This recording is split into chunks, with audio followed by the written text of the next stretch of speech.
Principais códigos ou sequências para todo iniciante evoluir no jogo de buraco. Fica ligado. Nesse vídeo resolvi separar por partes. Vamos falar sobre 3 tópicos fundamentais para entender um pouco sobre essa situação de códigos ou sequências, tá? Então agora na parte 1 vamos ver um pouco sobre a importância das sequências no jogo de buraco. Vamos lá. Pronto, sem mais delongas, vamos lá ver essa situação de códigos ou sequências, né? Primeiro vamos explicar isso aqui bem rápido, né? O que é essa sequência de números e letras aí, né? A8, K7, Q6, J5, 10-4, 9-3, 8-2 e 7A. Isso nada mais é do que a sequência que possibilita aquele jogador a fazer uma canastra limpa, né? Ou seja, uma sequência de 7 cartas no jogo de buraco possibilita uma canastra limpa e dá aí aqueles 200 pontos, né? Então, essas letras e esses números, eles representam as extremidades, né? Os limites dessa sequência. Então, o A8 seria a sequência de As até o 8, que passa pelo rei, pela dama, pelo valete, 10 e 9, e fecha no 8 com a sequência com a canastra limpa. Assim como o rei até o 7, o K7. Então, rei, dama, valete, 10, 9 e 8, finalizando no 7. Assim também acontece com a dama até o 6, o valete até o 5, o 10 até o 4, 9 até o 3, o 8 ao 2 e o 7 ao As novamente. Tá? Por que isso é tão importante? Os jogadores iniciantes eles têm um pouco de dificuldade de pegar logo, de gravar logo isso, assim quando iniciam. Então, muitas vezes, existe um jogo de rei a 10, né? Um parceiro coloca na mesa um jogo de rei a 10, e esse iniciante acaba jogando um 7 fora, porque ele não conseguiu calcular muito bem naquele momento que o 7 é justamente o limite para poder fazer a canastra limpa.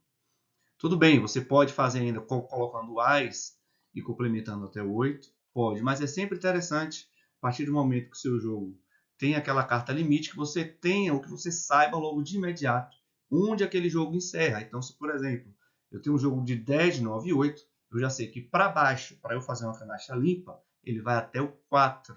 Tá? Se eu tiver um jogo que termina em dama, não tiver nem mais rei, nem as no jogo, eu sei que eu preciso ter até o 6. Então, o meu 6 eu vou guardar ali até o final da partida, ou até eu conseguir fazer aquela canastra limpa, ou eventualmente uma canastra suja. Mas isso já tem que estar no sangue, já tem que estar sabendo o tempo inteiro, para que a gente não se perca nessa situação, tá certo? Nessa parte 2, vou mostrar porque é tão importante conhecer essas sequências, trazendo já essa dica. Evite separar jogos do mesmo naipe. Aqui eu separei um exemplo bem simples, bastante didático também, para a gente poder dar uma olhadinha, né? Ou seja, grave as principais sequências e evite separar jogos do mesmo naipe, tá? Então aqui coloquei um jogo do adversário ali, As, Rei, Dama de Copas, tá? E suponho que nosso parceiro colocou na mesa, abriu esse jogo de 10, 9 e 8 de Copas, né? Logo de início a gente já vai conseguir perceber que para cima, né, tentar fazer essa canastra para cima, as nossas chances vão ser um pouco reduzidas, porque o adversário já usou ali 10 Rei e As, e aí só tem mais uma carta de cada aí no jogo, né? Então a gente tem poucas chances, né, de fazer para cima. Porém, ainda é possível. E aí, o que a gente consegue perceber disso, né? Se a gente tem o 10 como limite, para fazer essa canastra para baixo, naturalmente a gente precisaria chegar até o número 4, né? Para poder fazer essa canastra. E se a gente vem e abre um jogo de 3, 4 e 5, a gente está separando esse jogo, o que não é muito bom. Porque se a minha sequência termina em 4 e eu faço essa separação, se o meu parceiro, por exemplo, agora tiver um 6 ou um 7, vai gerar dúvida onde ele vai poder colar essa carta, né? Se ele colar no jogo que eu coloquei, talvez eu não tenha um outro 8. Né? Se ele colocar no jogo que eu coloquei, no 3, 4 e 5, talvez eu não tenha um Duque e o As para fazer a canastra nesse jogo.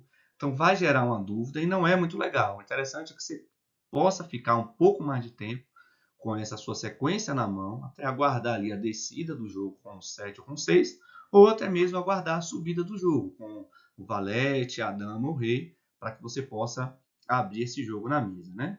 Então é isso, separando esse jogo, a chance de fazer as duas canastras limpas diminui bastante, né? Então o máximo que você puder segurar na mão, até ver para onde o jogo vai, é interessante. Agora na parte 3, vamos ver como marcar o jogo com eficiência, já sabendo como utilizar essas sequências aí do jogo de buraco. Se liga nessa dica bônus aí, nessa parte 3. Pode fazer você construir muitos mais pontos com a sua dupla e evitar o seu adversário de fazer canastras limpas, tá? Então, segure as cartas certas e dificulte o jogo do seu adversário. De que maneira?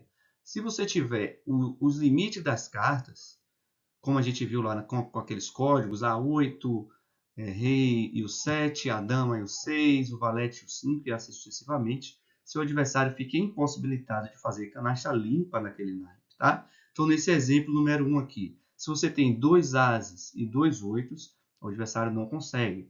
Assim como se você tiver 2 reis e 2 setes, ele também não consegue, porque em algum momento essa sequência vai travar nessas cartas. Então, essas cartas que estão no limite são muito importantes. Então, se você vê com um jogo ruim e tem 2 dessas cartas, pense bem antes de se desfazer delas. Viu? Vamos ver aqui o outro tópico, né? O outro exemplo.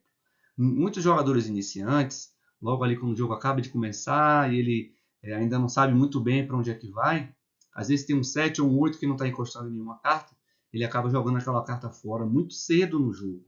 Tá? Isso pode ser perigoso, porque se você tiver 2 sets ou 2 oitos também do mesmo naipe, o adversário do mesmo modo não consegue fazer nada, nenhuma canastra limpa, nenhuma. Pode fazer até uma canastra suja, mas canastra limpa não consegue. Tá? Então é muito importante, se você não está com um jogo muito bom, se você sabe que o seu parceiro está marcando essas cartas, que você possa também segurar esse jogo para evitar que o seu adversário faça mais pontos. Tá? Então 7 e 8 são cartas importantíssimas no jogo de buraco. E se você, mesmo que ela não encoste em nada, não tem nenhuma carta próxima no início, vale a pena aguardar mais um pouco, porque sempre vai surgir algum jogo do seu adversário que vai envolver essas cartas. E aí você já pode sair na frente marcando esse jogo, tá certo? E é isso, pessoal. Espero que você tenha gostado desse vídeo. Fica aqui o meu agradecimento, tá? Esse foi mais um vídeo de dicas. Vou trazer muito mais aqui para vocês. Comenta aí o que é que você gostou, se você já faz, se você já segue essas dicas, tá certo? E o que é que você gostaria de ver aqui no canal, tá bom? Um grande abraço e te vejo numa próxima. Tchau, tchau.